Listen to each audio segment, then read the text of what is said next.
coming across all that stuff and taking a look at all those things, makes us who we are, like you were saying. And I had the opportunity just yesterday to go back to my hometown where I did 95% of all my drug and alcohol use. I don't know, maybe 80% of all of it. The first time I used, most of the people that I used with, I had the opportunity to go back. And we went to a celebration of life for a friend of ours that died. And on my way up there, I started feeling that insecurity, that knowing that I was going to run into people from my past, there's this weird thing that happens to me when I'm going to be in that type of situation. This isn't the first time that I've been in that situation, so I kind of know that this feeling's coming up. But what ends up happening to me is I start questioning who I am now. Sure. Like, am I really this guy on the podcast? This guy in recovery with 10 years and kids that have never seen him drunk and takes his health seriously?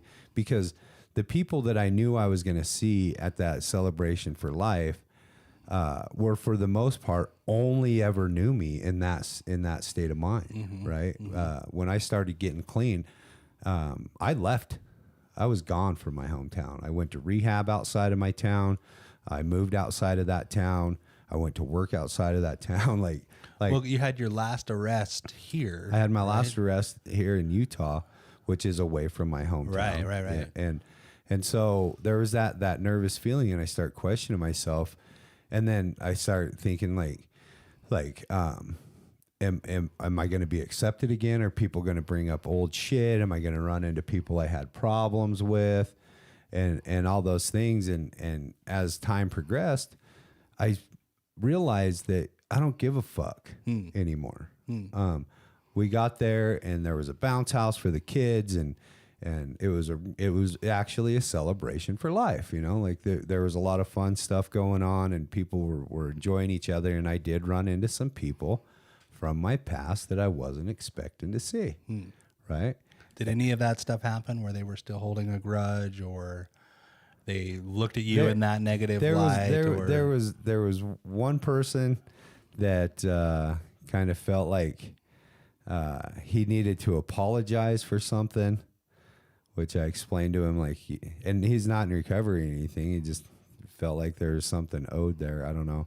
There was another person that called me by my old street name. Oh shit.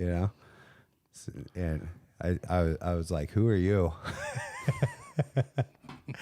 I ran into a friend of a friend that we talked about, see how that person was doing. I talked to a couple people that used to be clean that aren't now. And, for the most part, we just were able to be ourselves because I think I have made peace with my past. I have let that old me go, and I'm okay with it. And I'll step back into the old me from time to time, and I'll find myself fantasizing or imagining what I would be like today in certain situations were I still that same person. And I'm just really grateful to have a different way of life today, and to be able to experience those types of things where I get to go back into my past and again solidify the fact that I'm not that person anymore, that I have done some work, and I can look back and like you said before, everything that I do today, I get to do it and compare it to who I was back then. And I can be not only, I can be grateful for my past and what I experienced because of who I am today.